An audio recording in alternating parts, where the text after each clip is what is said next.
Assalamualaikum dan salam sejahtera bersama cikgu dalam Sains Tingkatan 3, bab 5 iaitu termokimia. Okay, dalam bab 5 ni ada satu saja subtopik iaitu 5.1, tindak balas endotermik dan eksotermik. Okay, yang pertama, apa yang dimaksudkan dengan termokimia? Okay, termokimia ialah kajian tentang perubahan haba semasa tindak balas kimia berlaku. Maksudnya di sini perubahan haba sama ada haba itu makin meningkat ataupun haba itu menurun. Okey, itu maksudnya kajian tentang perubahan haba semasa tindak balas kimia berlaku. Okey, kita lihat pembahagian termokimia. Okey, termokimia terbahagi pada dua iaitu endotermik dan juga eksotermik. Perkataan endo bermaksud dalam, termik adalah haba. Okey, ekso adalah sama maksud dengan luar. Okay, endotermik bermaksud haba diserap, manakala eksotermik haba dibebaskan.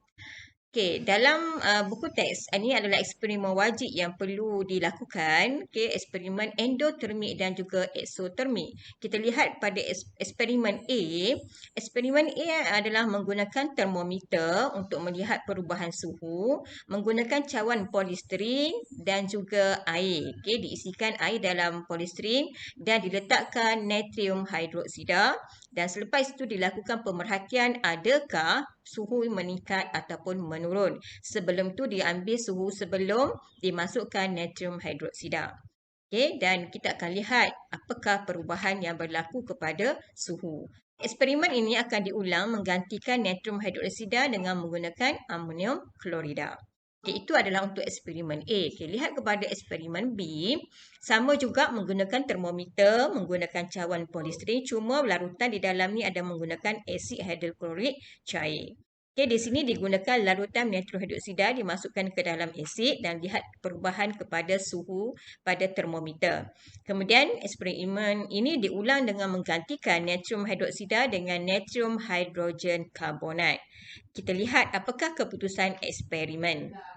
Okay, keputusan eksperimen, kita nak tahu sama ada tindak balas yang kita buat tadi adakah eksotermik ataupun endotermik. Okey, daripada pemerhatian eksperimen tadi antara natrium hidroksida dan air dilihat kepada termometer bacaannya meningkat.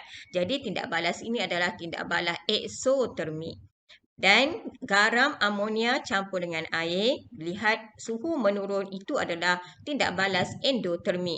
Begitu juga dengan asid hidroklorik dan natrium hidroksida.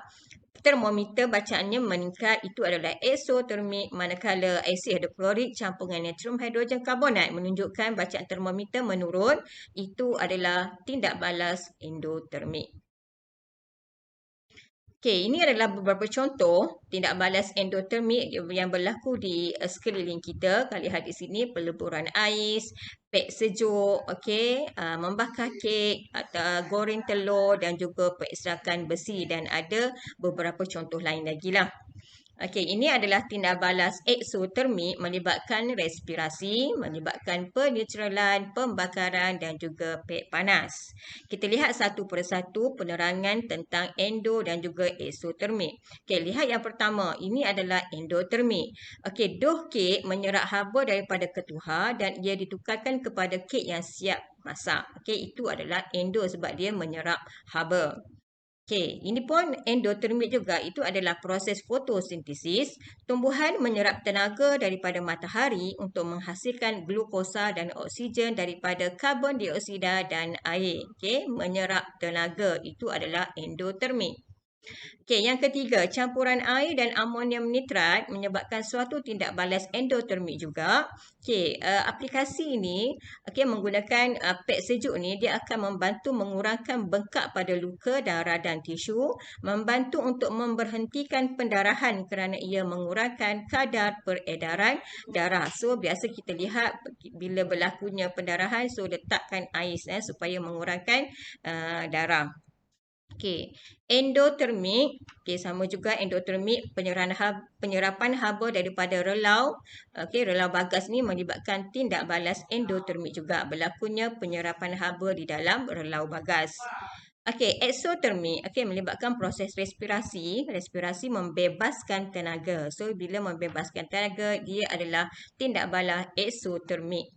Okey, ini adalah pek panas. Air dan kalsium oksida bercampur menyebabkan suhu meningkat iaitu eksotermik. Okey, aplikasi lain maksudnya boleh digunakan dalam kehidupan kita seharian itu melegakan kekejangan otot, meningkatkan kadar peredaran darah. Okey, eksotermik juga untuk pembakaran. Pembakaran membebaskan tenaga dalam bentuk haba.